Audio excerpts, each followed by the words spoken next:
So here we have it, the first of many. A feature-length documentary of all my best YouTube moments from over the last year. This year has been quite a monumental challenge for me, but I'm so glad and grateful to have continued on with producing YouTube videos. And I'm really proud to share this piece of work with you. So I thought, why not just take the best bits from every video that I've made this year and turn it into a finale series. So with that, all I can recommend is get a nice warm beverage and get comfortable, because we're about to watch my first compilation.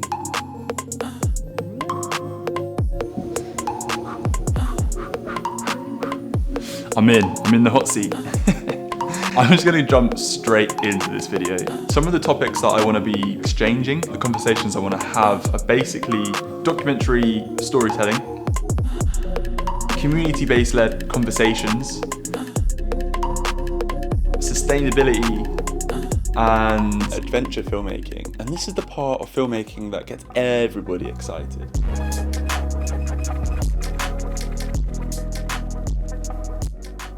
Is it me, or is that microphone sinking? It definitely is sinking, isn't it? It like 100% is not tight enough, right? I was gonna upload my short film this week, but then I thought there's probably no context for me to just upload a film. So I'm making this video today to just give you a little bit of context to what's to come, and I thought I'd sort of interlink and combine it into more of like a what gear you should think about taking if you're about to go on a sort of adventure, traveling, filmmaking trip. After the pandemic, there was this real itch that I had to scratch. And to be able to go traveling again, it made me think about all the times I'd previously gone traveling. So I wanted to dust off a hard drive, look at some of the old footage that had just been collecting dust and not been really utilised in the right way, and I wanted to make something I could reminisce over, and also something that I was proud to show to you guys.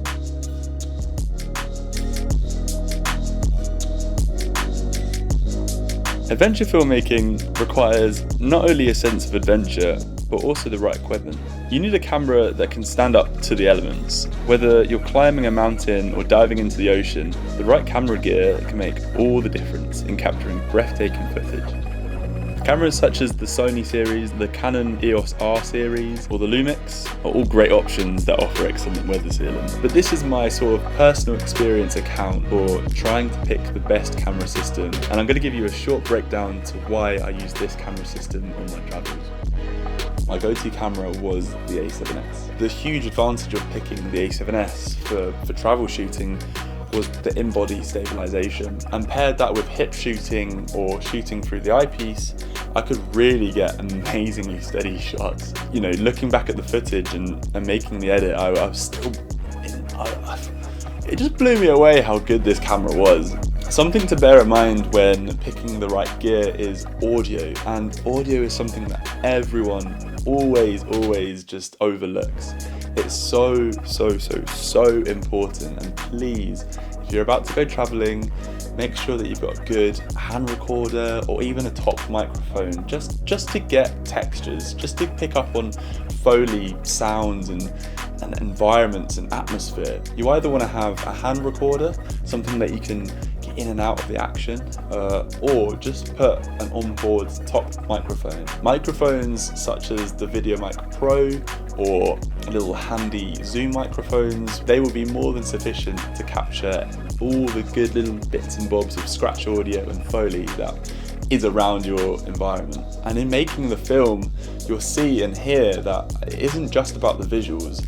I try and tell a story with the audio, and I worked with a producer, Kerem, if you're watching, thank you mate, you're a don, to create an amazing sort of atmosphere just with the soundtrack. We utilised not only the onboard cameras, microphones, but other Foley sounds to create a beautiful soundtrack for the piece.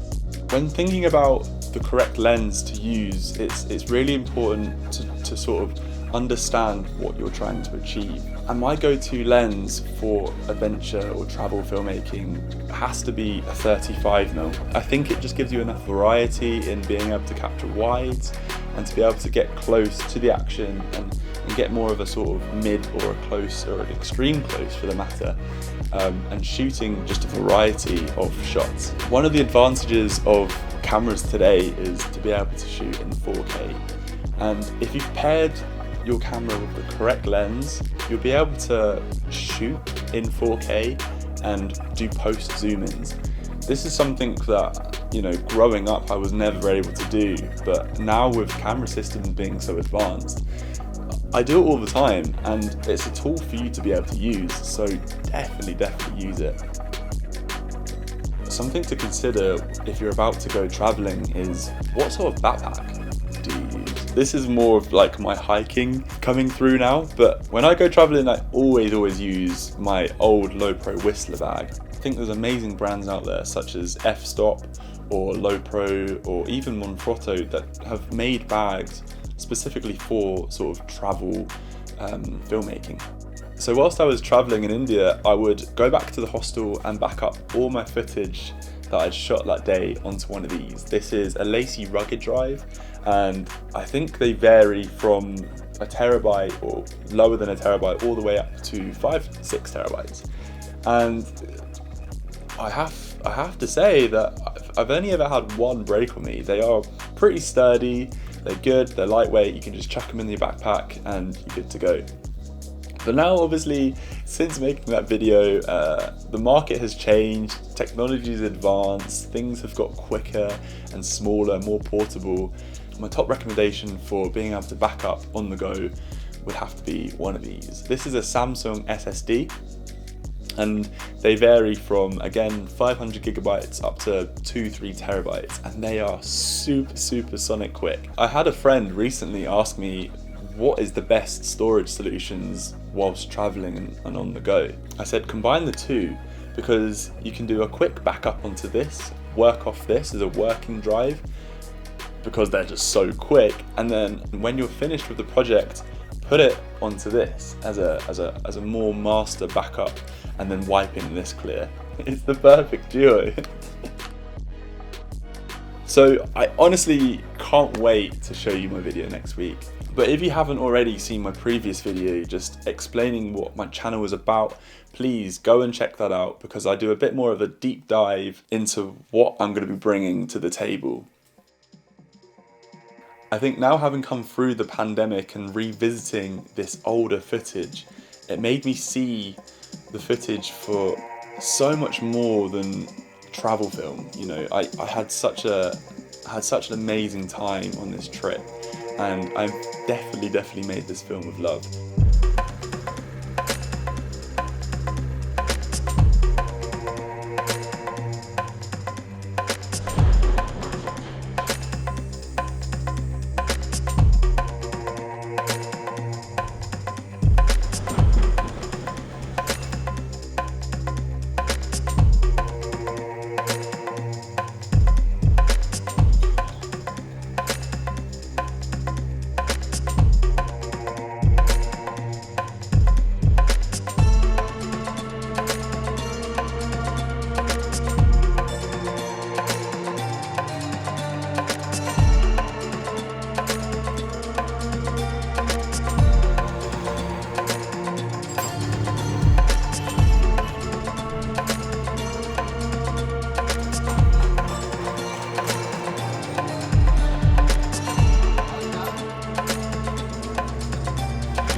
down to it. Oh, it is cold in here. Very, very cold. Yeah, I just want to talk about the process of shooting on Super 8 and how I recommend it.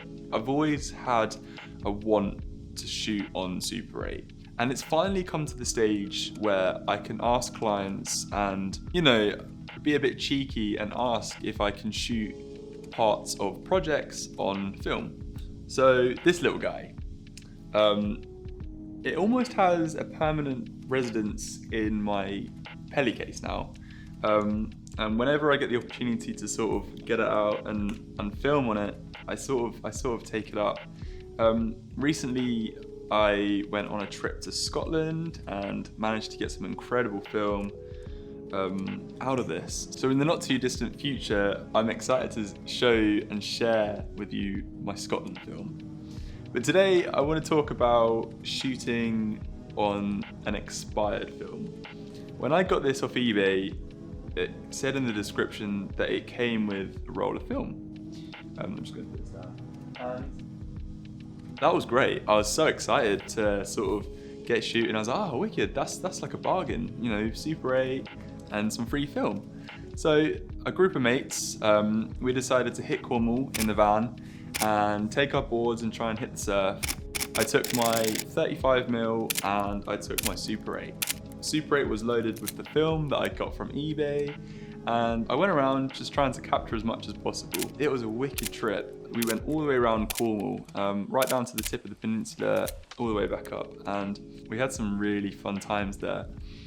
And it was only until recently where I was like, oh, I need to get my film developed. So I sent off my film. I spent around like £70 and I got it back from the developers. And bearing in mind, this film was a vintage film. And with that knowledge, I knew that it was a bit of a risk sending it off and even shooting on it in the first place. You know, it could have gone either the one of two ways. I got the footage back and to my surprise, the whole thing was just green. I was like, brilliant. That's showing its age.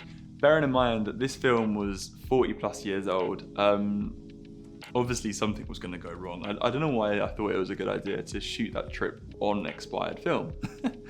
But after some tinkering in DaVinci, and once I'd managed to get the green hue off screen, I was blessed with some really, really old, delightful footage. Managed to get a few clips out of it. It's always a gamble shooting film, but I'm grateful that I did load this guy up with a 40-year-old reel and just shoot on it.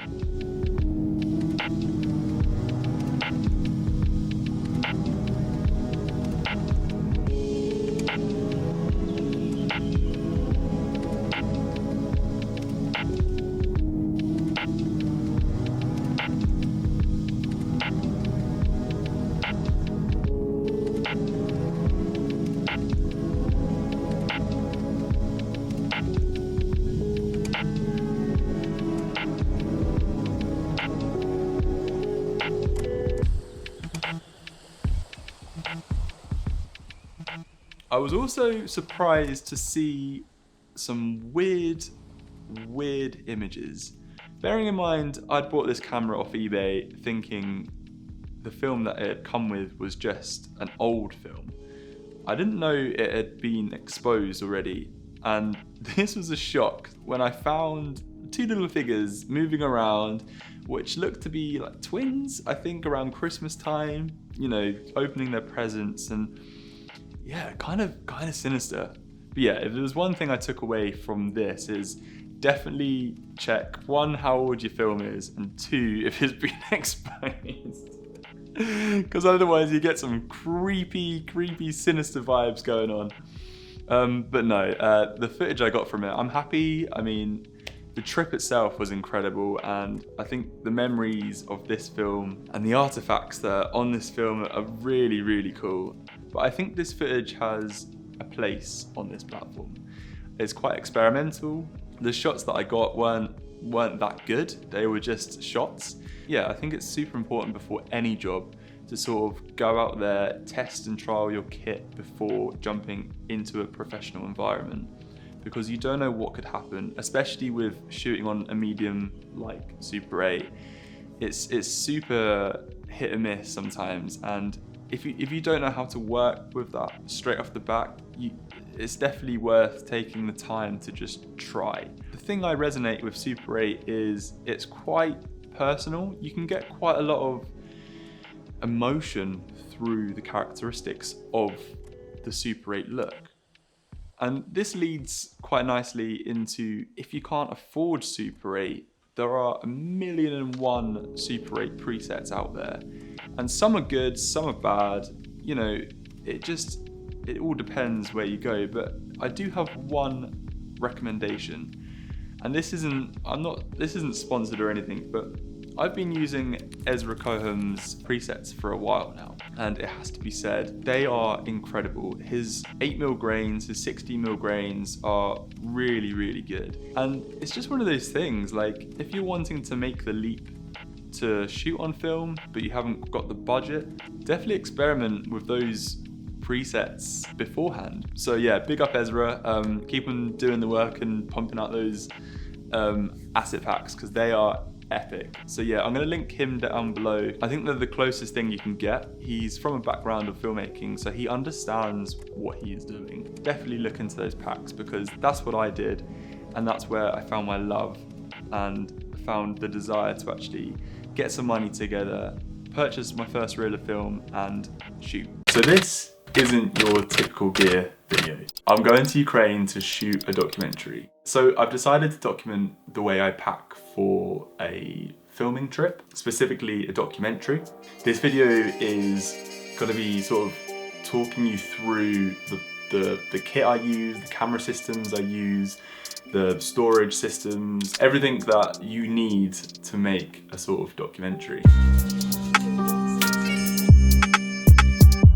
Going to a place such as Ukraine in time of war is, you know, it's been sort of a mental battle for myself, but I think packing my kit and rigging my cameras up in a way that is practical has been quite a good lesson for myself, and it's definitely something that I'm going to adopt and utilize going forward in my documentaries. So starting with the camera, and yes, I'm not just taking one camera. In fact, I'm probably taking one too many. I'm taking 4. So firstly, my A cam, a Panasonic EVA. So this is my A camera. It's a Panasonic EVA1, and I've had it since coming up to 4 or 5 years now. I've had it, so a little while, and it's just an amazing piece of kit. I think it's one of the most underrated camera systems on the market. There's a few things that I would like to change about it, and Panasonic, if you're watching this video, hit me up. I'm a big fan of yours. Vlog. But other than the few little things that I'd like to change, but other than that, it's an absolutely incredible camera system, and the image is just gorgeous that comes out of it. So this is typically set up for shooting on my shoulder. So I have my monitor mounted here, which I can pinch to zoom and then focus, and then I typically just focus like this. Sometimes I have a focus wheel here, but for this trip, I'm doing a lot of interviews in the car and on the road. So normally I shoot sort of shooting upwards with my monitor mounted this way. Yeah, I don't ever really touch the focus ring. So for my B camera, I needed something a bit more lightweight and portable, and I decided to go for the Lumix S1H. Now there's good reason for going with the Lumix, partly to keep in the sort of ecosystem of the Panasonic color realm. I wanted to shoot all Vlog and to keep all of that color profiles just exactly the same. So when it comes to the color grade, whoever's doing the color grade knows it's all shot on the same camera system. It's also a beautiful, beautiful color profile. So yeah, that's something that I've always been a huge fan of. I don't know how Panasonic do it, but their color science is just, it's next level. I think their highlight roll-off is just some of the best in the game.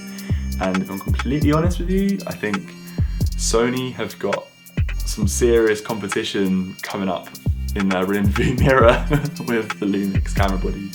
And yeah, I think I'll make another video on my sort of thoughts about this. But continuing on my C camera. This camera goes with me on every shoot and it's always in my pocket, and that is my iPhone.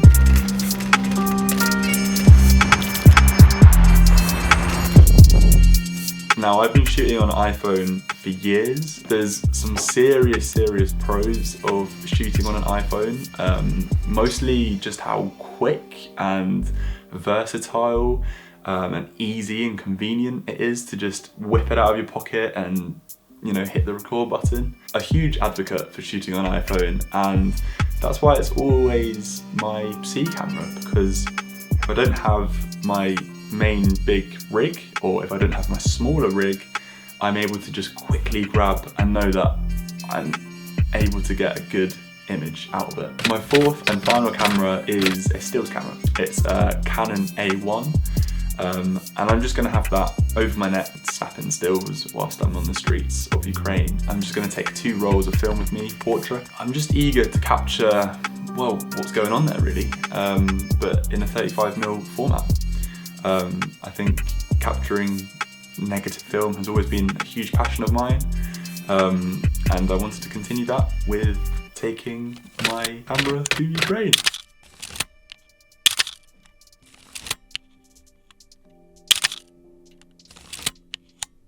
Now, moving on to lenses, a big learning curve that I've sort of noticed and learned over the years is it doesn't matter what camera or how much your camera body is. All that really matters is what glass you put in front of it. And for this, I wanted to shoot on Helios, mostly because the image they produce is just gorgeous. I'm kind of addicted to the bokeh that they render. And again, I'm gonna make a whole nother video on why I decided to shoot on this specific lens.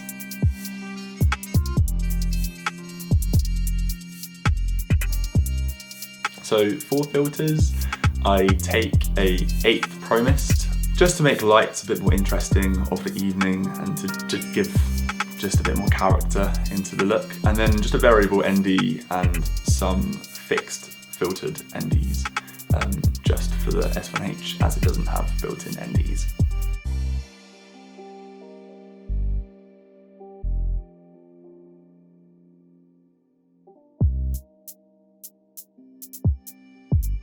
For SD cards, I'm shooting on my trusted 128GB Angelbird cards. They are the best cards in the market, hands down, and yeah, they're just good to go.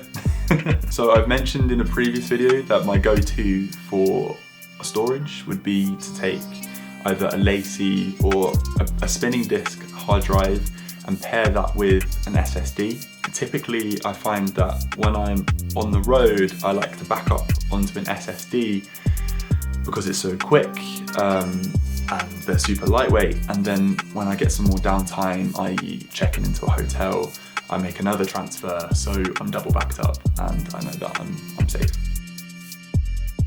I just have to mention that my camera bag is just, I love it so much. And Low Pro, if you're watching, thank you so much. They sent me that bag years ago, and I've just been so grateful for it ever since. So for my headphones, my cans, I use HD25s, industry standard. I love them. They're also my DJ headphones, and they're like an extension of me, really. They come everywhere with me. They are a really good pair of headphones. And then just normal bits and bobs, really. So SDI cables, HDMI cables, micro USBs, extra D-taps, extra microphones. I typically go with 2 sets of microphones and then 2 onboard microphones. Just something to put a lav mic on, just so you can capture the audio, and be in a run and gun style is really, really important for something like this.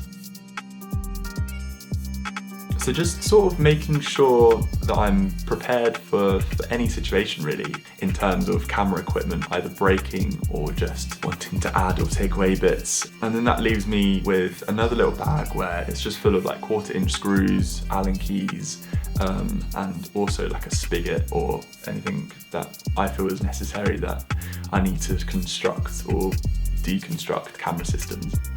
So the rig itself, my main A camera is just on some rods that I use with moose bars and a shoulder pad.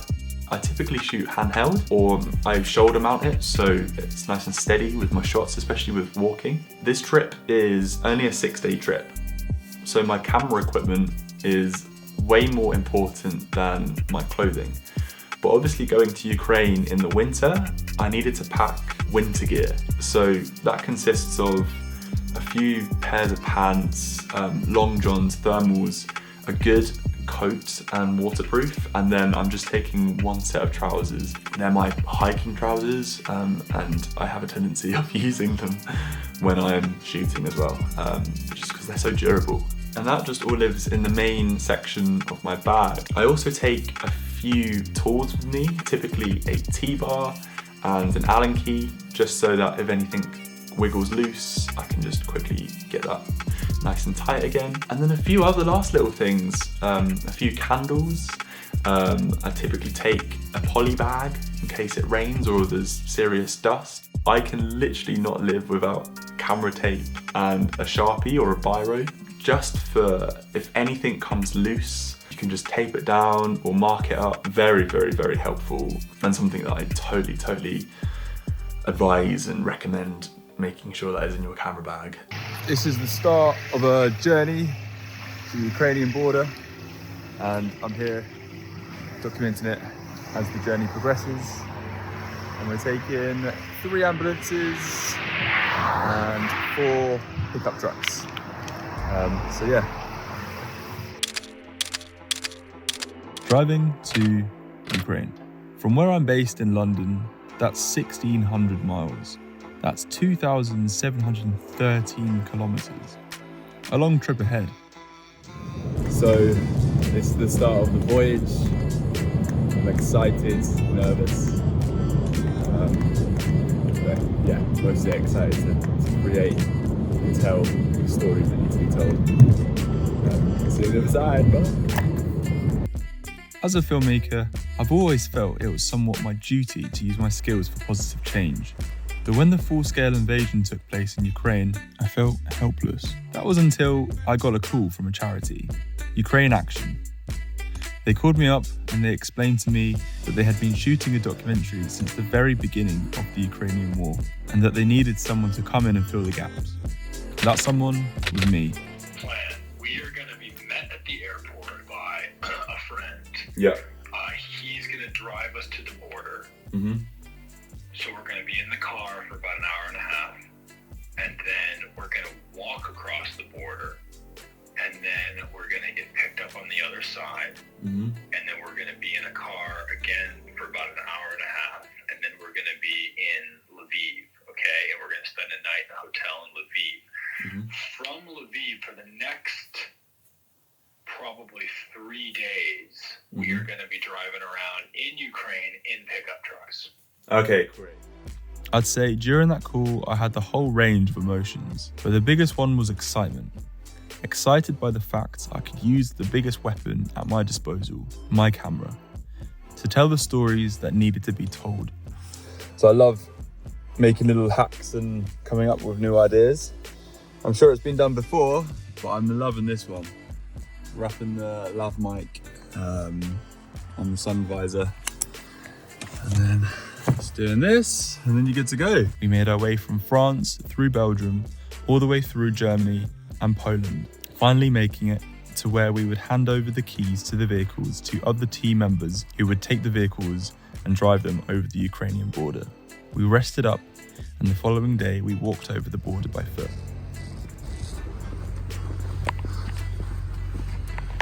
Jeff, you're on.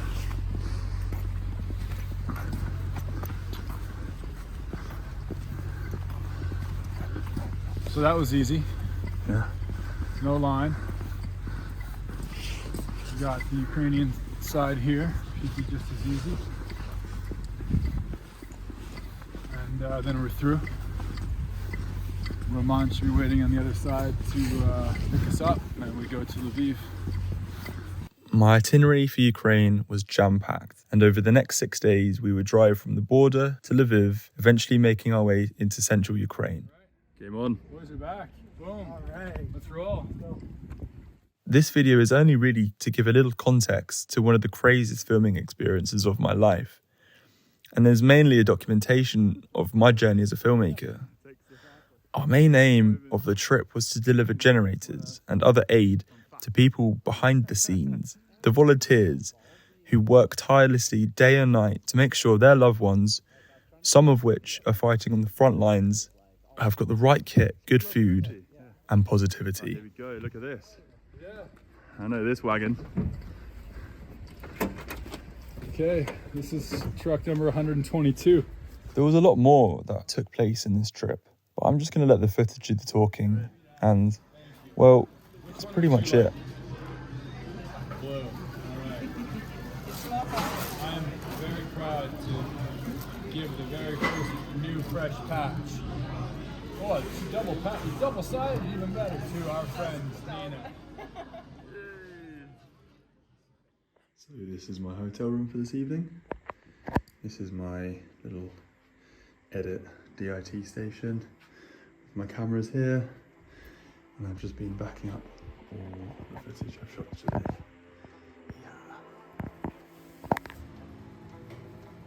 Yeah. Day 2. Let's go.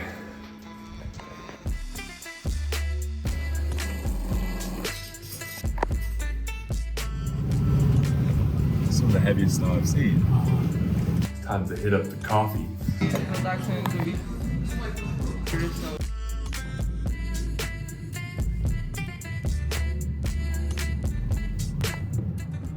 the trenches.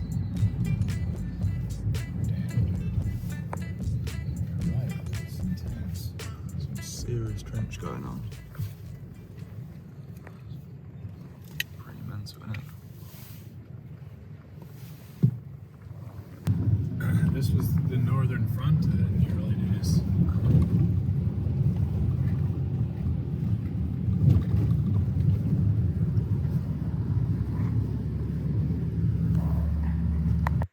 So I'm in Kiev, and as you can see, it's completely quiet.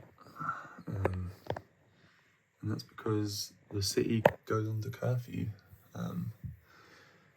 It's curfew from 11 till 5, I believe, in the morning. So it's nice and quiet. Bit eerie. But I'm just doing my work. Just doing some data wrangling. Leave that to do its thing. I'm gonna go to bed. Yeah. Got Velux charging down there. Oh, that goes. Morning.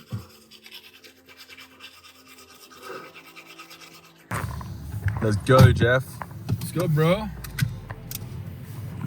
We are ready, so heading from Kiev to Ukraine.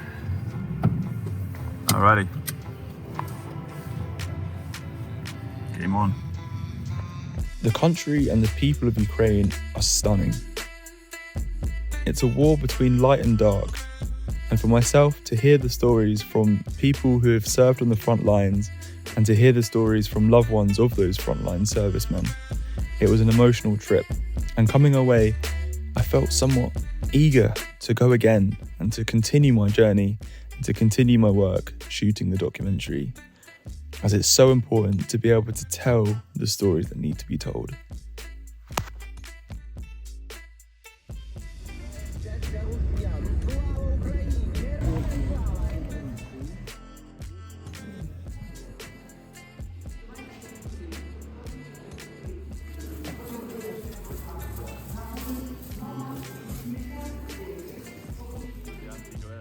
We're running into Lviv. It's been a good sleep on the overnight train.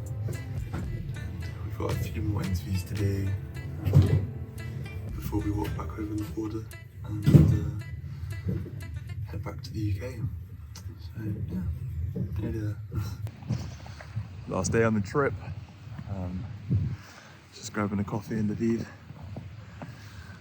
Where's Jeff? Jeff's just there, booking our hotel. We're making our way to the border. But it's been an amazing, eye-opening, watering experience. And I can't wait to come back, if I'm completely honest. The people, the hospitality, everything, it's just so gorgeous. And the stories have been, well, like I mentioned, eye-watering. But such bravery and such, you know, passion for Ukraine, and I'm for it. So yeah, it's been a good trip. So just like that, the trip's over. It's been a crazy emotional trip, but it's come to an end. And now, yeah, heading to the airport to check the bags in and head on to my next one. So catch you on the flip side.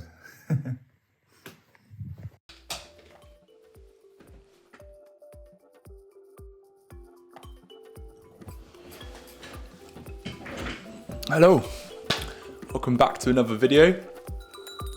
Quicker than I thought it'd be, but I'm happy to be back. In this video, I'm going to be taking you along a little story of a 7-day hike I've just recently come off. This hike was with a bunch of friends, old and new, and it was one of those hikes where loads of things happened, things that were completely out of my control, but it made for a really fun adventure. I don't mean to be cheesy, but that's what it was. It was like the ultimate adventure. So buckle up, enjoy, and let's jump straight in.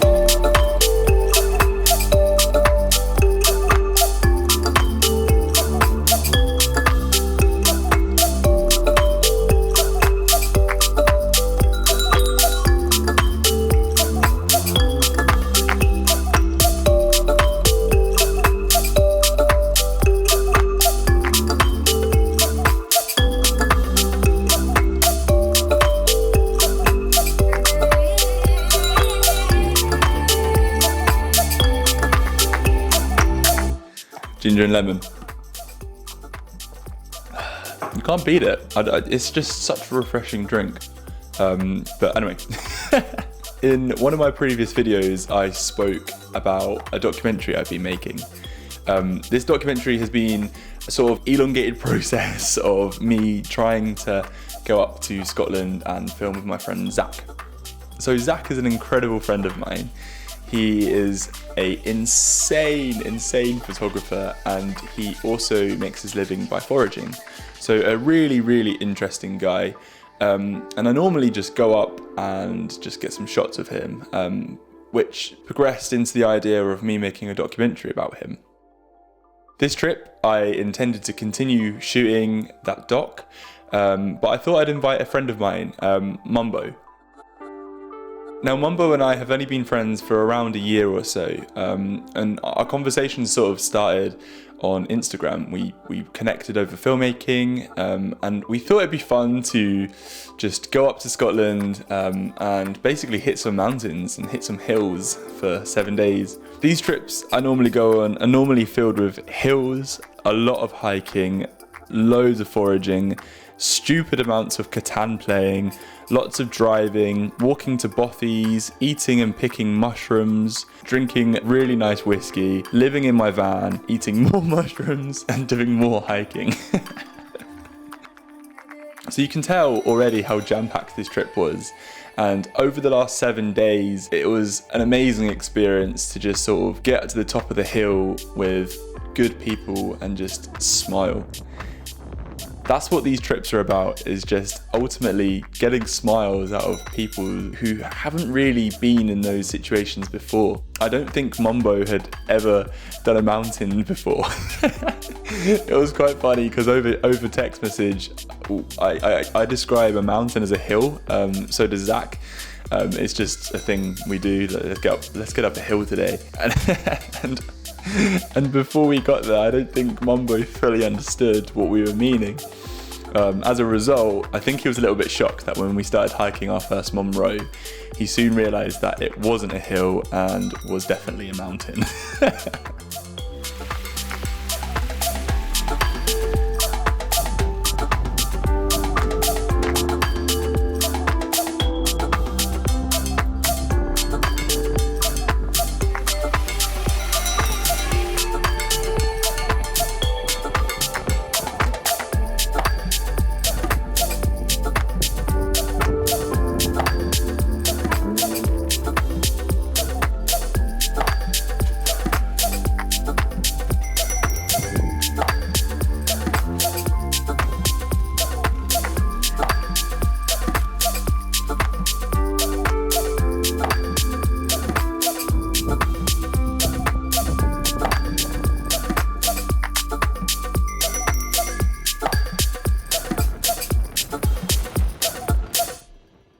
So Scotland is a place that I truly, truly love. You know, I've mentioned it on this channel multiple times, but it's one of those places that really just, it tests you. It tests you physically and mentally.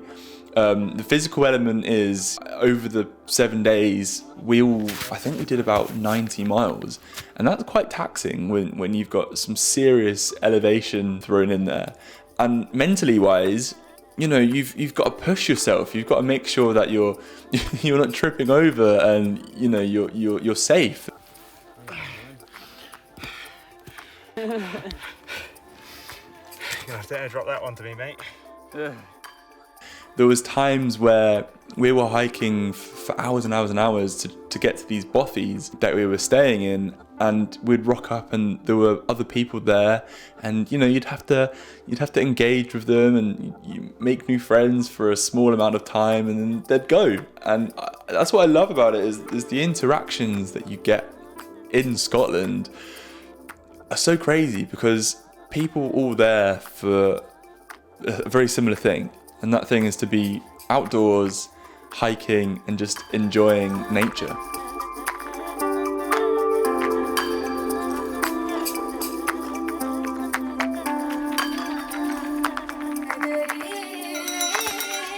Whilst we were on the trip, my van broke down not once, I think 3 times. So yeah, pretty excessive.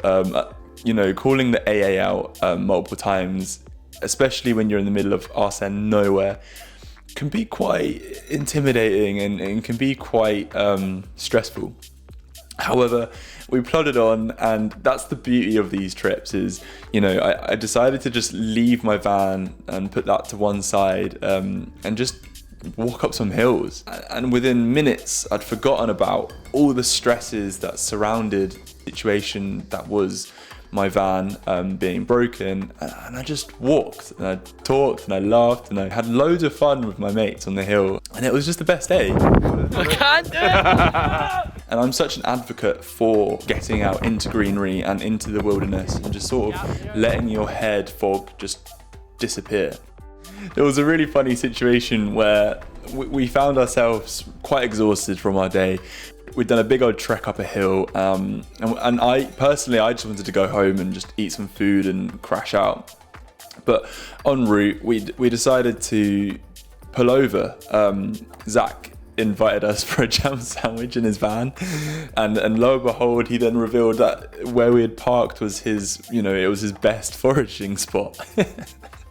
So fast forward 20 minutes, and we are in a forestry picking winter chantry hours. It was epic. It was absolutely incredible to be able to forage for food that we were going to eat. There's something so special and there's something so raw about being able to physically walk and look and feel the textures and smell the air and really have to look and focus for a mushroom, for different mushrooms. And because it was pitch black, like, we only had head torches, so these things weren't the easiest to find, but we kept on finding them enough to make a big old juicy mushroom pie.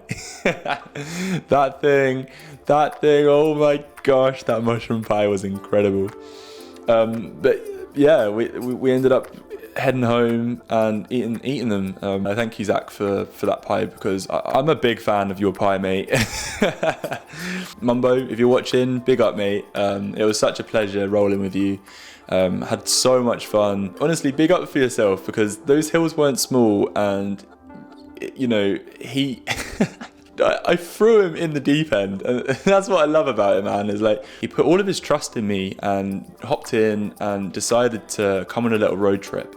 And boy, was it was a fun road trip. Big respect to Mumbo for taking the leap of faith and getting up in the morning and getting up the hill and getting wet and getting cold and foraging in the evening. And I just, you know, like, it takes a lot to be able to just do something like that and put your trust in someone he doesn't even know properly. Well, he knows me now, but now after that trip, I really think that we'll be able to do more things like that and do more adventures and not have to second guess whether it's going to be fun or not, because being in nature and being surrounded by just vast landscape is always going to be fun. It's always going to be fun. And the story continues. There was 7 days of just incredible scenery. Starting with this video, this is almost like a sort of roundup of what's to come video, a synopsis, if you'd like, on some of the things that we got up to. And it goes without saying that the people I was with, I wouldn't change it. I really enjoyed who I was with and the conversations we were having. And Zach, you're a legend. Tommy, you're a legend. Mumbo, you're a legend. Like, you're all legends in your own respects. And it was so much fun being able to hang out and just bumble around the Highlands.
Intro of this video was shot completely on my phone. This is an iPhone 13 Pro and it's just blown me away. I'm so impressed by this little guy, and there's a bit of a story to tell with my previous video I uploaded. So when I went to Scotland, the idea was to shoot the second or third leg of my documentary. And that typically is shot on this camera, which is a Panasonic EVA1. It is a cinema camera and it's a beast. I love the color and I love the image that comes out of it. And paired with some good glass, I just don't think there's anything like it on the market at the price. Whereas this guy has 3 cameras that I've not really ever paid attention to. But on this trip, I found myself in a situation where I got my camera out of the Pelly case, I rigged it all up, put my monitor on, put my lenses on, put my V-locks in, turned it on, it worked for about a second or two and then just power out. And what had happened is the D-tap on the back of the battery had just completely come apart. It needed resoldering and I was in the middle of nowhere and I couldn't get a soldering iron to fix it. So that left me in an awkward situation because I'd made all this effort with the intention of continuing this project and filming it on this camera system, but the only thing I had on me was this guy. So I decided to use it. I decided to shoot on my phone instead, as it was the only thing I had on me, and they typically say the best camera you have is the one on you, right? So I went for it, and I'm blown away by what this little guy can do. And as you saw at the beginning of this video, it's a really good image. There's been countless videos on YouTube about this camera system, but I've never really put it into play. And for myself, shooting on it for 7 days with the intentions of originally shooting on a cinema camera, I was really impressed with what I was able to capture with this little guy. It's a really powerful image, and shooting in 10-bit on an app called Filmic Pro just allowed me that little extra wiggle room in the color grade and the edit side of things. I'm not getting paid to say this, but I highly recommend downloading Filmic Pro and just having a little play, because it definitely makes the camera 10, 20 times better. It gives you those professional tools that just allows you to wiggle your ISO, to change your shutter speed, to play with your focus, and you can do so much more with it. I won't go into depth now, but it's such a powerful app, and it definitely opens up the true capabilities of these guys. The cameras on iPhones and these sorts of devices have got so good, you just don't realize how much power you've got in your pocket. And it's encouraging to know that if I'm ever in a sticky situation again, where I'm in a location scenario with a broken camera, that I could always fall back on this. I'm not saying that I would want to, but if I had to, I now know that I can. And that's really exciting. Again, like, I want to reiterate how impressed I am by this image. And it's really exciting to know that as a creator, it's just so easily accessible to just capture, and it's just in my pocket. It gets me really excited because this is like a whole new thing to me. I've shot on iPhone before with the intention of shooting on iPhone, but for this project there was no intention. So when I found my camera broken and I had to resort to my phone, my whole trip got flipped upside down and my whole approach to the trip changed. It allowed me to just enjoy my walking and hiking experiences. It allowed me to just cruise along with my mates and have conversations, and then, I want to get this shot, bang. It was just so on the go and so on the move, and just so easy. It's so easy to capture on it. It makes me want to encourage other people to get shooting on their phones. You don't need all these fancy camera systems to be able to capture an image. You know, the best weapon is the one in your pocket. Looking back at the trip, it allowed me to just be more immersed in my surroundings and not having to think about, are my V-locks charged? Have I got the right sound equipment? Is it gonna rain in a minute? Do I need to put a rain cover on? There was none of that. It was just get my phone, press the record button, capture what I wanted to capture, put it in my pocket, and cruise on.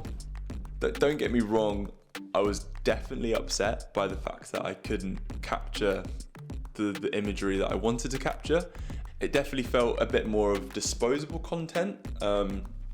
However, I'm happy I've been able to produce the video I produced out of the footage that this little dude captured, because it just shows like you don't need a camera system of 10,000 or above to make a good image. You just need to be able to tell a story and to be able to capture the shots that you want to capture. So moving on, I just wanted to reiterate that if you've got a phone of any description, just jump on the App Store, download Filmic Pro and just get playful with it, because you have no idea what that can do to your phone. And if you're new to the realm of filmmaking and you want to just experiment with, features on a pro level, it's such an amazing app because it gives you that extra pro functionality that you wouldn't normally get within the camera roll app. So this video has just been a sort of roundup of what happened on the trip and what sort of situation I found myself in. But I'm pretty excited and I'm pretty happy with the results. I think capturing on an iPhone is definitely something that I'm not going to shy away from in the future. And it just gives you that extra flexibility because it's so quick to just reach in your pocket and capture.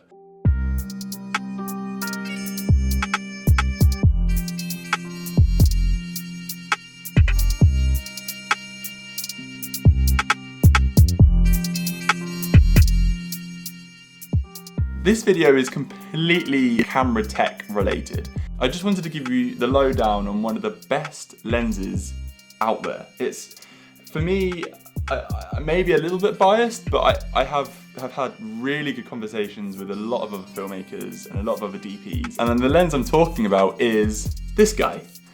So this lens is a Canon 50mm. It's an old FD lens, which I converted to EF, so it slots straight onto EF mounted cameras. One of the reasons for loving this lens so much is the look. I shoot a lot of my music videos on vintage glass. I always have. I think it gives it that dreamy, nostalgic feel that I'm sometimes after in my films. And that's why I own this guy, because it does that. And paired with a Pro Mist, you're going to be getting the ultimate soft, like when this is wide open, it's like living in a dream. And I like being able to make films that feel quite dreamy, and I don't want it to be too harsh on the eye, I like the soft textures, the nice organic feel that this lens produces. I think the 50mm just has such a natural language about it, and I think with human subjects, especially when you're doing interviews or you're doing, profile shots, the 50mm definitely is my go-to lens. And I'll swing that because it has less distortion. So, if you're doing a close-up on someone's face, you're not gonna wanna get a super wide lens because you'll make them distorted. So with the 50mm, you know what you're getting. It's probably the closest thing to the human eye. Each lens has a different look, a feel, a character, and this for me is the closest thing I can get to love. I love this lens. I absolutely love this lens. I have shot numerous films on this lens. So again, the reasonings for me shooting vintage glass is just, it has character. These older lenses just have such a unique character to the look, and it has such a different feel to the image that it will produce. I don't always shoot old vintage glass. I think sometimes it can be overdone and you don't always want to rinse something.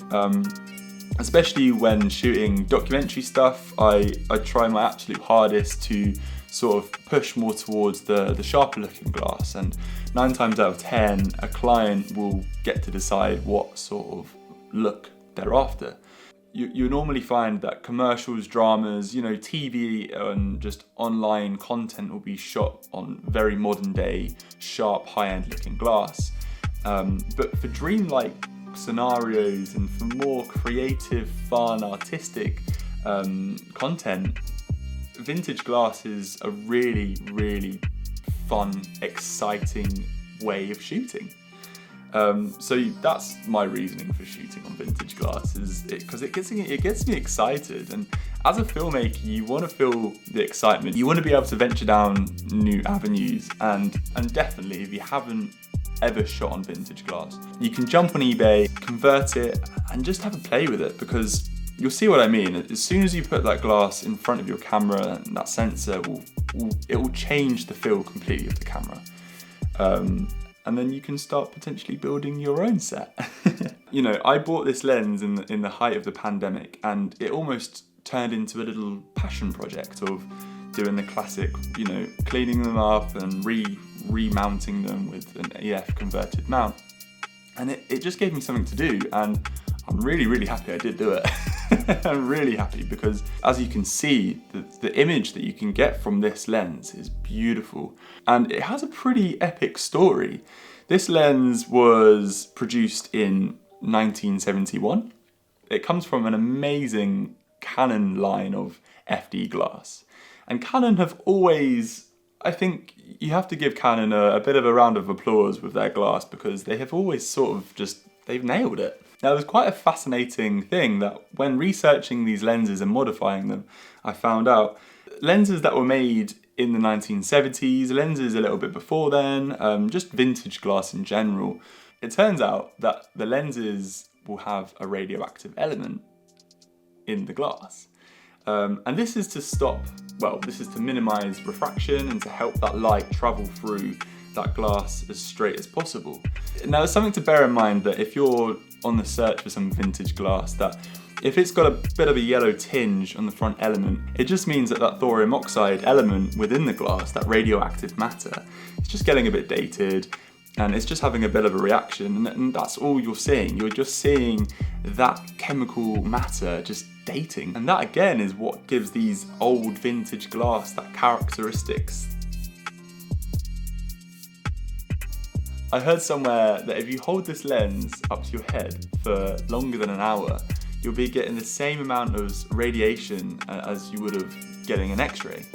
So it's pretty mental that thorium oxide element is completely active, and it just, you know, it kind of baffles me that back in the 1970s they put radioactive matter in a lens that you put up to your eye to take photos. I could go in depth about this lens, but I've sort of just touched surface level, as I wanted to keep it quite fluffy and light-hearted. If you haven't seen already, my previous film was shot completely on this lens. I took a little trip to a neighbouring town and just walked around Stroud. I wanted a super lightweight, stripped back approach to my filmmaking, and just wanted to sort of dive in and just get shots, you know, front on shots of just creamy looking images. And I obviously decided to go with this lens. When times are hard, I sometimes ask myself this question: why do I do what I do? Why do I exhaust myself by constantly pushing on?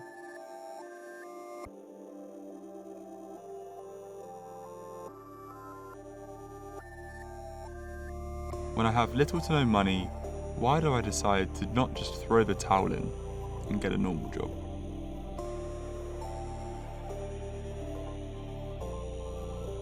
I make films to capture the beauty of imperfections and to evoke a connection with people, to tell a story. This is Trevor. He told me there's no need to be vain, it doesn't get you anywhere. He told me to always smile and not to expect anything from anyone. I enjoyed my brief encounter with Trevor, and I'll probably never see him again.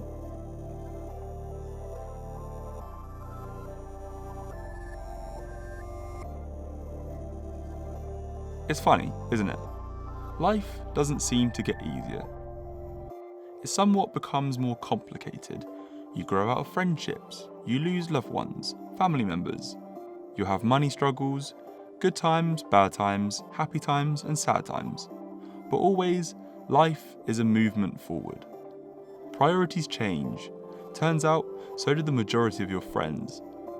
You have to learn how to adapt to these situations and push on. Some people might take an interest. Some may support you in your quest. But at the end of the day, nobody cares or will ever care about your dream as much as you. Your purpose is to be you. To be you and all of you. And that's why I do what I do. Because of you. I have been editing on Mac for a long time.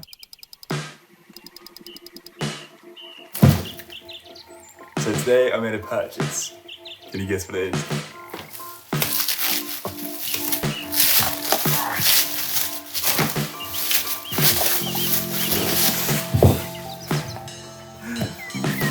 I have been waiting for this guy to come out for a little while, and I'm so gassed.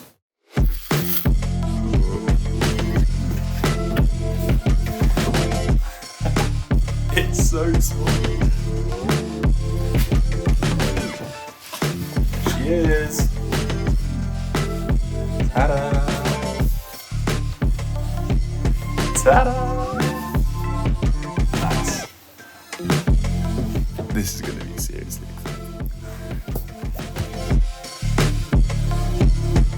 I did DT product design at school, and you would have got top marks if you could invent packaging like this. I swear to you, man. Oh. Whoa. Woofed. Now, for someone who works in the film industry and for someone who coils cables for a living, that is such a nice cable. Look at that. Juicy. I haven't done one of these things in ages. This is like a super exciting day for me. I've been waiting to replace my current editing system for a long time. And when this guy came out, I couldn't resist.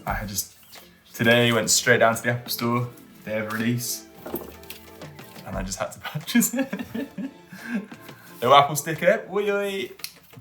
Can't go wrong. But this is the main guy. So it has 4 ports, 3 USB-C ports, Ethernet, 2 USBs, HDMI, phone jack, headphone jack, and 2 ports on the front. This is so exciting. Let's get it turned on, eh? Hey! What up? I'm shooting this video on my iPhone, so excuse the quality, but I thought it was really important to just make this video because I'm so excited. I'm just so excited. I've been waiting for something like this for so long, and I've been using it now for about a week or so since its launch, and it's crazy. It is so crazy. So I got the Mac Ultra chip, the M1 chip, and as a pro user, this machine is finally up to the speed of what I wanted the machine to be. And it can finally handle the things I'm throwing at it, you know. This M1 Ultra chip is crazy. It's absolutely crazy. And I've just been working on it normally, like I would throughout my week, doing edits, doing emails, surfing the web, watching videos and rendering videos, all sorts, you know, and it's absolutely flawless. The system is so smooth to operate. And coming from this guy, this old Mac Pro that's done me so well, this has got me, this has won me some awards, which I'm very grateful for, you know. I'm editing on this for years and then jumping to this, you know, and this system it's absolutely crazy. Now I wanted to make like a super fun, in-depth video review, but there's already 101 people doing that. So my last video was made completely on the new Mac Studio, and I thought I'd do a test comparing this old machine to the new Mac Studio. And as you can see, it absolutely rinses it. And this guy isn't slow by any means. You know, this was the fully top spec'd out Mac Pro. This has got the 12 cores, the top end graphics cards. This thing has got, you know, 128 gigs worth of RAM in it, and it is blisteringly fast still, don't get me wrong. But with the new codecs and with the new camera systems that are coming out, and even surfing the web, this is just, it's slowed down massively. So it's super sunny today. So I'm just gonna sit in this chair quickly and catch some rays. I'm enjoying the sort of quick whip, guerrilla style vlogging vibes, just filming this video on my phone, obviously. But where was I? Yeah, so one other thing I wanted to mention about this computer is the ports, and coming from a bit too sunny. Coming from a computer that has just, well, coming from an older system, a 7-year system now. I think the Mac Pro, yeah, 7 years old, pretty crazy. Coming from that system which had Thunderbolts to now upgrading to USB-C, I've noticed a huge difference in transfer speeds, in just way less bottlenecks in general. And that's a massive thing going forward with, you know, as technology progresses forward and more people adapt to the USB-C. It's a really yeah, it's a really exciting thing for me to actually have ports that are up to date and not just USB 3. There's such less lag now that I'm dealing with, which is really good. One other thing I wanted to mention is the form factor. Like, the Mac Pro is small, and the cylinder shaped style is really small, but this new Mac Studio it's so small, it's so great. I can just chuck it in my bag, jump on a plane if I need to, take it on the train, just make sure I've got a keyboard and mouse, which are really small as well and lightweight, and a HDMI cable, and then I can plug it into any monitor I want and edit on the go, which is another amazing thing. You know, there's things that I could want from it. It's hard to come up with things that I'm not enjoying about it, and that's really cool. I thought I was going to get it and be really underwhelmed, but it's the complete opposite. And I've seen lots of videos of people being like, I'm taking this Mac back, but for me, coming from a system that was 7 years old, it's been one of the best upgrades I've made, and it fits so well on my desk. And it's slotted nicely into my studio space. It's the perfect investment. So yeah, I'm an advocate. And if you're looking to upgrade from the Mac Pro, I'd definitely do it. It's going to be a really powerful tool. And going forward, I think I've got nothing to worry about now. You know, there's no lag, and with all the new codecs that are coming out, H.265, for example, it's all got built-in render engines for that. So perfect for what I do. Yeah, I'm not going to go too deep with specs and techs. I'm just going to keep this video super lightweight. So I think that's what I wanted to get off my chest. And there is one thing I wanted to mention. My previous video, if you haven't seen that, I basically talk about utilizing old stills lens and converting those into EF mounted pieces of glass, vintage glass that I shoot a lot of my films on.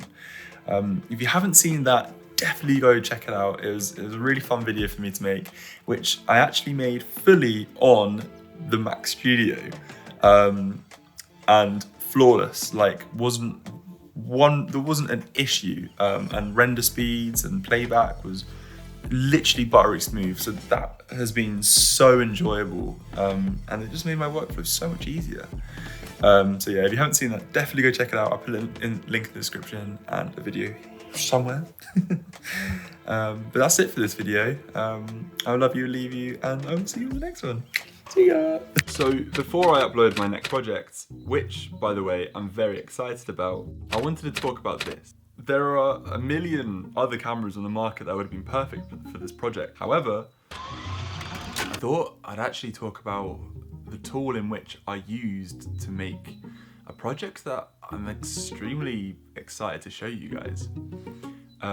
If you haven't already watched it, my 24 hours in Kathmandu project was a sort of fun experiment, sort of utilizing two different cameras, but in a 4:3 aspect ratio. The first camera was the camera that I'm shooting this on now, currently, and the second camera was my iPhone. I've said it time and time again, one of the most powerful tools on me.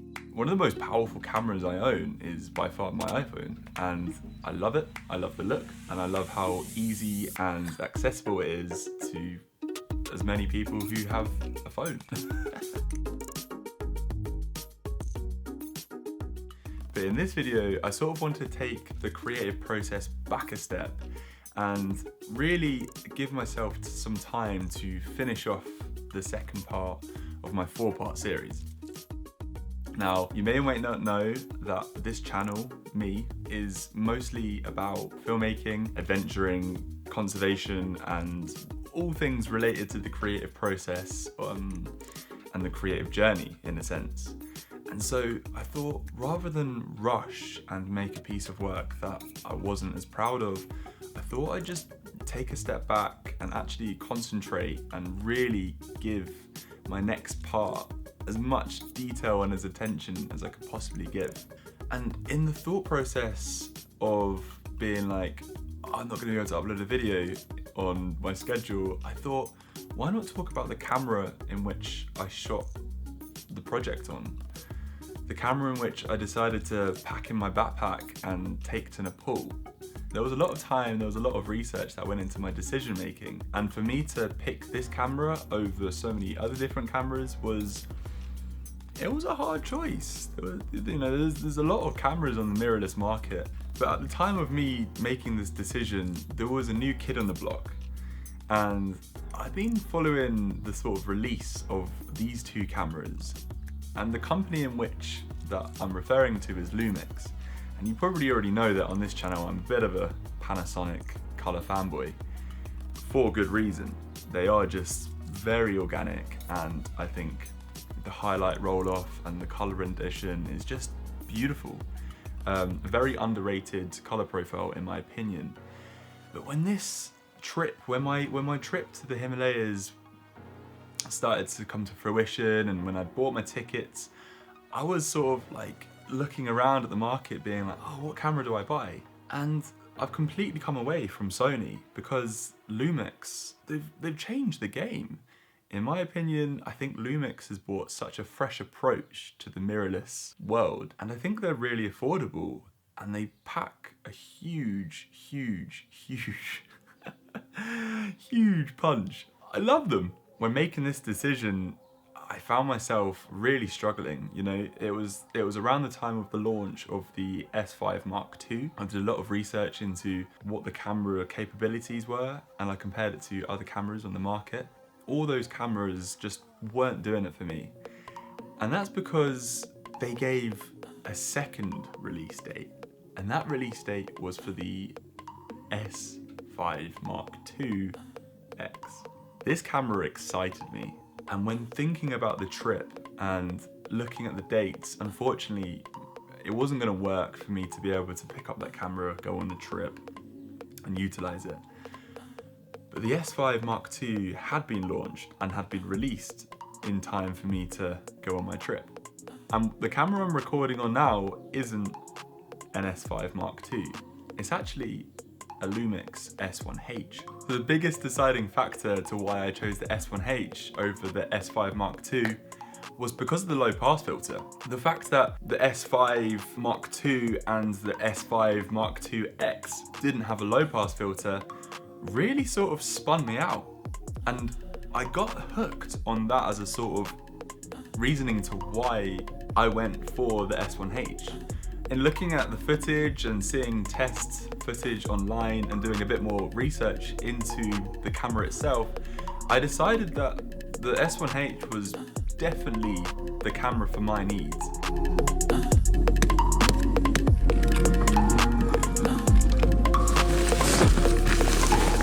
And again, I hate to throw this around, but the image that came out of the S1H compared to the S5 Mark II was truly cinematic. I've never made a decision of one thing, and that's what it was. And there's so much hype around the S5 Mark II and the Mark IIX. But for me, it was a no-brainer. Not only was the S1H going to be cheaper, and it was cheaper, it turned out. I picked this up second-hand for $1,900. For what I was about to do, I needed a camera that was hard, that was a bit rugged, that could take a bit of a battering. And boy, did this S1H live up to all those expectations. I put it through its absolute paces, and you'll see in the coming weeks what I'm talking about. And I think that's why I had to release this video, is because the relationship I've built with this camera, I needed to tell the story before the rest of the story got told. I think for me to give you guys context of what kit I was shooting on prior to you seeing the footage, it could get you excited, and maybe the other way around would have been better, but I mean, I came to a creative block and I started to panic at the fact that I wasn't uploading as regularly as I wanted to, and so that's why I'm making this video. I think I will do an in-depth video with regards the kits I took on the trip, because it was a bit of a brain fart process. I had to really think about how to pack, what camera kit to use, how many batteries I needed to take, all the SD cards, yada yada yada. It was a process, and I would quite like to share my experience in that decision making. But going back to the S1H, this camera has blown my mind. But there are a few facts and things that, through using it on a very daily basis, through really battering it and putting it through all different types of conditions, there's things I love and there's things I truly hate.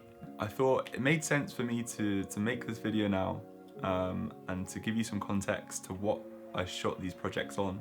But in the meantime, if you've liked this video, or if you're new around here, I'd love for you to give this a little thumbs up and hit the subscribe button, and stay tuned, because seven miles from Tibet is up there, and I've got a cool little collab in the works, so patience. I'm just gonna give it a little while. I'm gonna finish it, I'm gonna do the music, I don't want to rush it. Why would you want to rush something as beautiful as what I've just experienced? I want it to be right, and I want to showcase it in the correct manner. This battery is beeping at me. The irony, I didn't check. That's the thing with this camera, I never check the battery life because I know it's always going to have battery. Not like those Ponce A7S batteries, do you remember those? But anyway, I'm going to love you and leave you. It has been a pleasure. I'm really excited to showcase my upcoming work. And again, please check out 24 Hours in Kathmandu, because that will give you a sort of taster of what's to come. But in the meantime, I hope you've enjoyed this video, and I will see you in the next one. All the love. See ya.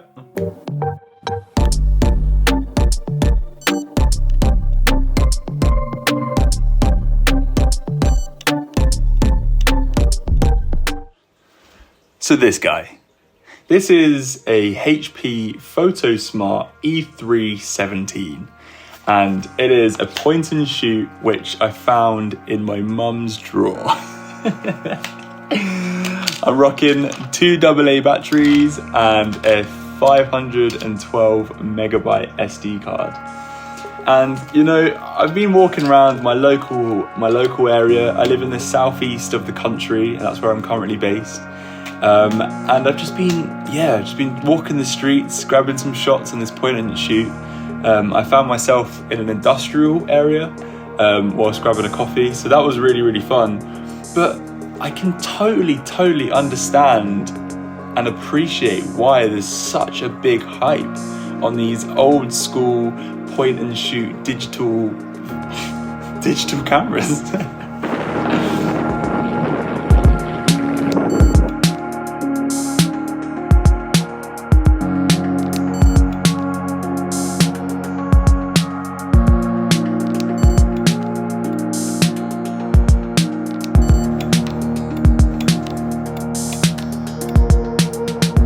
Now going back, to 2005 when this thing was first manufactured, this was probably the tip-top A game, and I was speaking to my mum and this cost a fair few £100. Loaded with 5 megapixels, I was so eager to sort of get out and see what this thing was capable of.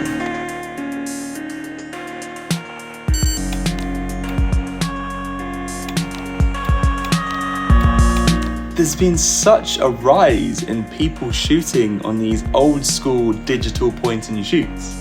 And I've been thinking about it and I couldn't really understand why, but as soon as I found this guy, I had this instant excitement to go and figure out why that is the case. And as soon as I got out, as soon as he started snapping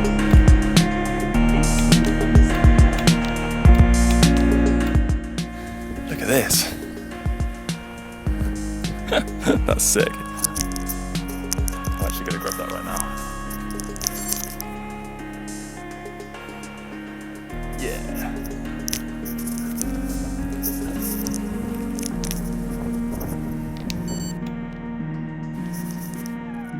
So sick. This guy. I'm currently in the southeast of England. And you know, it's really lovely walking around places that you're familiar with, but seeing it through the lens and seeing it through a little point and shoot camera, it's been so enjoyable. And I'm finding myself walking down places that I don't typically walk down, so it's been really refreshing.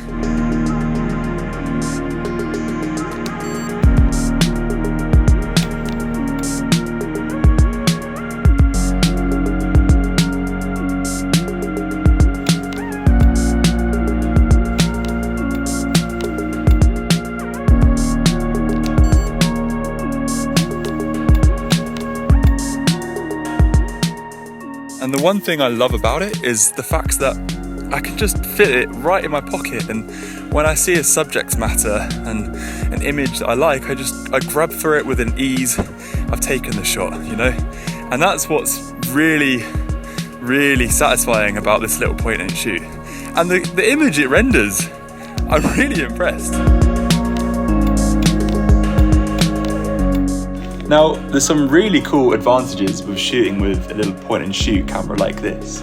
And the only sort of comparison I've got is, remember when everyone was running around with disposable cameras? You know, the little wind-up ones that you could shoot either 26 or 35 shots on?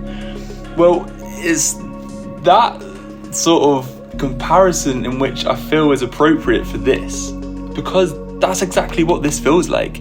It feels like a point and shoot, and it is a point and shoot, but instead of being limited to a certain amount of shots, you have a bit more flexibility in being able to put an SD card on and it being digital and being limited to what the capacity of the SD card is.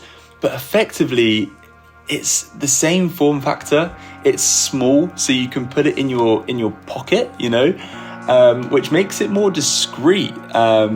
Which also sort of encourages you to be super candid with your shots, and it allows you to be really stealthy, especially when it comes to sort of like candid moment, hip shooting style street photography.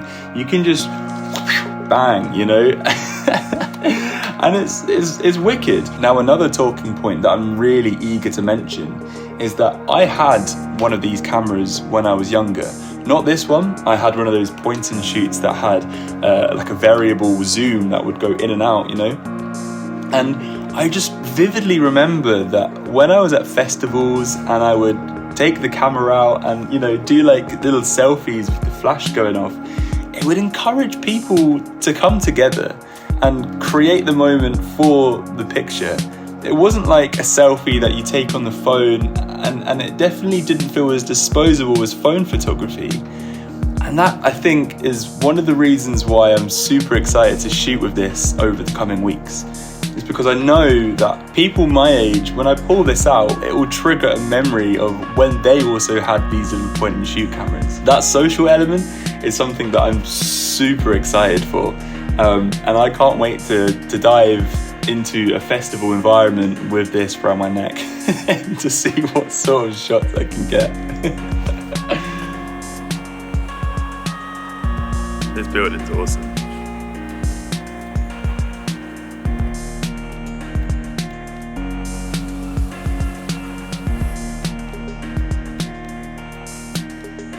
And just quickly talking and mentioning one of my previous uploads, My Epic 35 Story, where I deep dive into my love for my 35mm photography. I sort of explained in that video that film is a real big passion of mine. It's a real big love, and I have always loved that medium. But now with the expense of getting your film developed and even buying your film, it's become somewhat inaccessible for not only myself, but a lot of other people. And I think that's where these guys are really making their mark, you know? They have a really lo-fi fun look to them, and I think pushing them in Lightroom, I'm starting to get some great results. But at the end of the day, the only thing that you're having to pay for is the AA batteries. And I know there's going to be some people on YouTube that are going to be giving this video grief about how film is just uncomparable, but I'm not trying to compare it to film. This little digital point and shoot has its own look, it has its own feel, and I think it's not trying to be anything other than that, you know? It came out in 2005, so of course this sensor is going to have its flaws. Of course, if you want to pixel peep, you could say how ridiculously bad the aliasing is. But that's what I kind of love about it. I also love how ridiculously small the digital LCD screen is, and I also love that the only button that you press is the one on the top. With the internet being completely obsessed with Fuji as their daily point and shoots, I think there's going to be a new era of vintage point and shoots. I truly believe that something as fun and versatile and easy and old school as this is going to pave the path for a new era of photography.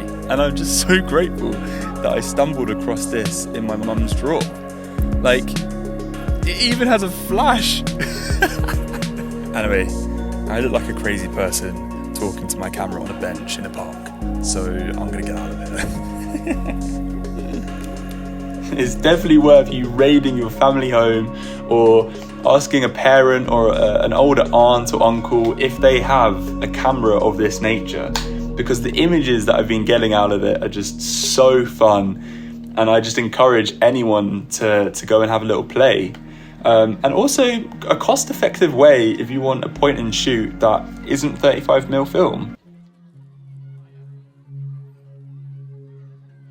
Life's too short to do the things that don't make you happy. We're only on this earth for a fraction of time, so don't get caught up in the bullshit. Cherish the people around you and surround yourself with like-minded people who want the best for you. Well, this is one of the craziest sunrises I've ever seen. That is mental. If you're feeling stressed, don't keep on pushing yourself. If you're feeling like you're struggling with projects or you've got too much on, have a think about how you can streamline your work ethic and ultimately keeping your health up. You know, it's really, really important to check in with yourself mentally, physically, because that saying of health is wealth is 100% true. And recently, I've definitely realised that. I used to be a bit of a yes man, and I used to say yes to pretty much any and every project that would land in my email box or my Instagram DMs, and it was just exhausting. And at some point, something was going to give, and that was me. that was me, and I think it's a learning curve that I'm wanting to share with you guys, is that actually it's really important to learn the art of saying no, and to pick projects that are the right projects, and to not overpromise, and to not keep on running when you can't keep up with the treadmill, you know? Because that's what happened to me. I was running on a treadmill that was sort of running and going, it was going quicker than my legs could keep up. And through saying no to projects in the last few weeks, I've had projects that I've been able to say yes to. And these projects are slightly different. These projects are projects that I care about, and these projects are projects that I can truly, truly sink my teeth into. And that's beautiful. That's so much better than just having too many projects on and not being able to actually put your time and attention into them properly. And so it's been a fascinating time for me. I just realised that my flies are hanging down.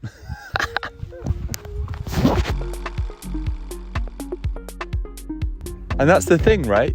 We're only on this earth for a very, very small fraction of time. So we've got to be really clever and streamlined with how we use it. I think it's important to not bombard yourself with projects, to learn the processes that you can be effective with your time. I've learned that when you give yourself space, you have so much more mind capacity and head clarity, and your work becomes better. If you love yourself and if you keep your health of a good level, that's going to be showcased in your work, and the energy levels that you can put into your work is going to be higher than if you just keep on running until that tank is empty. And yeah, I think that's my takeaway, and I think I'm going to keep this video relatively short. Look after yourself, otherwise you'll get yourself into a mess, and honestly, trust me, it's not worth it. So I'm going to love you and leave you, and I can't wait for my next upload, because now I'm approaching my work in a different light. I can't wait to showcase the projects and the upcoming videos that I've got lined up. But yeah, thanks for bearing with me, and I can't wait to see you in the next one. All the love, guys. See ya.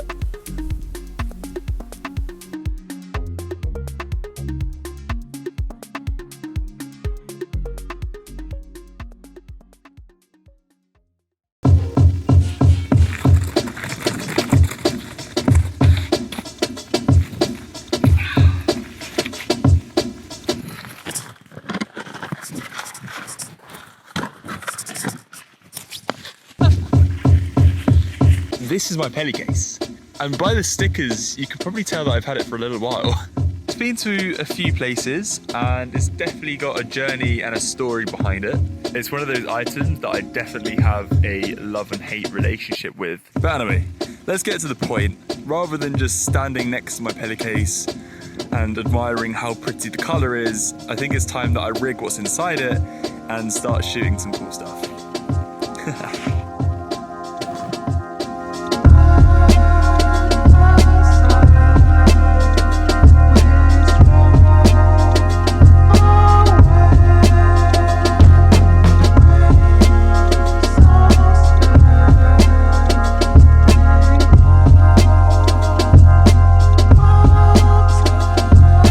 So this is what's in my Pelly case, and it's one of the best documentary cameras that definitely went under the radar. So this is an EVA1, I love it. It's my absolute workhorse of a machine. Maybe 5 years? No, 4 years. I think 4 or 5 years I've been shooting on this Eva. It has been through thick and thin with me, and we have a relationship that we're in. And I pretty much rock this with a top handle. I love to rig it on a shoulder mount. I think when you use something on a daily basis, you have to build up that trust. And that's what I've had to do with this camera system. And I definitely trust it now. It's only broken once on me due to my own fault. I used a silly V-lock mount that wasn't a regulated one, and I totally blew the mother circuit board on it. So that was my fault, but ultimately it works, and that's the main That's the main thing, right? I love the flexibility and being able to rig it to an easy rig. It produces a beautiful image, and yeah, this is the Eva. Let's go shoot.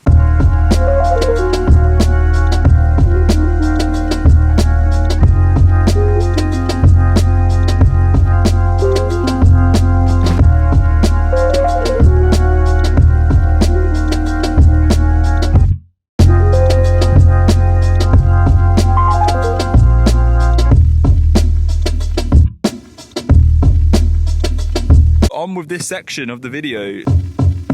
So this is the inners of my penny case.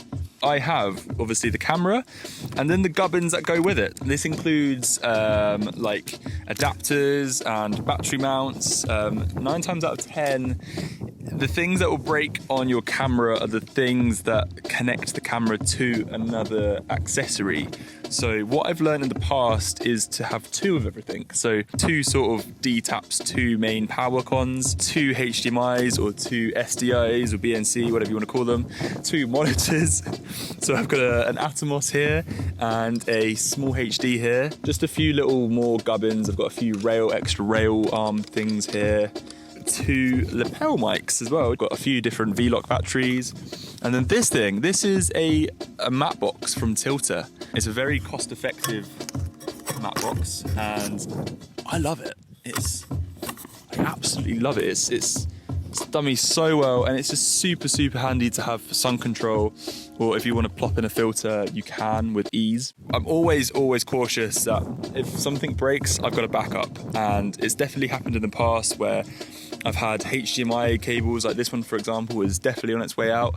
They've just totally broken on me on set, but it hasn't mattered because I know that in this box I've got a spare, and if I haven't got a spare, I obviously wasn't that prepared for the shoot. And then typically to have accompanying this box, I will have my rucksack, and in my rucksack I will have other things such as extra V-locks and other batteries, and then any other gubbins that I need to build this camera up, and then a separate peli case for the lenses or whatever lenses I'm renting or using to shoot on. But yeah, that's pretty much it. But for me to make this video and to not address the fact that why aren't we making products that are made out of hard plastic, out of recycled plastic? I know peli cases are made from 25% recycled plastic, but it just seems silly to me that we have such an abundance of washed up ocean plastic, and yet we're still making products with 75 or 80% plastic still. Like, come on, there's so much of it. I don't know. I think it's just the conservation in me that has to say something about this mess, and to not raise awareness of this issue in this video. I love Peli, and I love the fact that they're 25% recycled materials, but why not make them 100%? Anyway.